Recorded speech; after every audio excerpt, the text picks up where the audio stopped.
প্রথমে মাংসটাকে ভালো করে ধুয়ে এখানে পেঁয়াজ কুচি, আদা বাটা, রসুন বাটা সব দিয়ে দিছি আর সব ধরনের মশলা এখন দিয়ে দিচ্ছি। সাথে দিব কিছু গরম মশলা। ভালো করে মেখে নিব। আপনারা একটা জিনিস কিন্তু খেয়াল করবেন, আমি কিন্তু মাংসে কোনো তেল দেই নাই। এখানে অনেক চর্বি আছে তাই আর তেল দিলাম না, এটা কিন্তু বেঁচে গেল।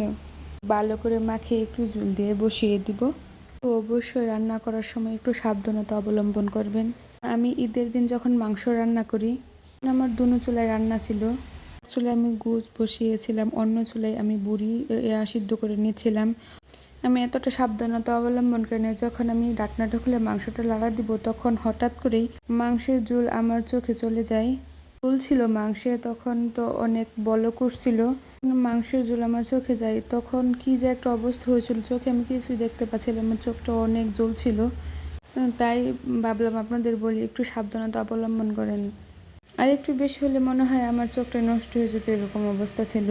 যাই হোক, আপনারা সাবধানতার সাথে কাজ করবেন, খেয়ালে কাজ করবেন না। এখানে আমি একটু কলিজা বোনা করে নিচ্ছিলাম। কলিজা বোনা হয়ে গেলে আমি একটু মস্তক বোনা করে নিব। তার জন্য আমি একটু গরম পানিতে মস্তকটা ভালো করে ফুটিয়ে নিব। রান্নাটা দিতে পারলাম না ভিডিওটা না করার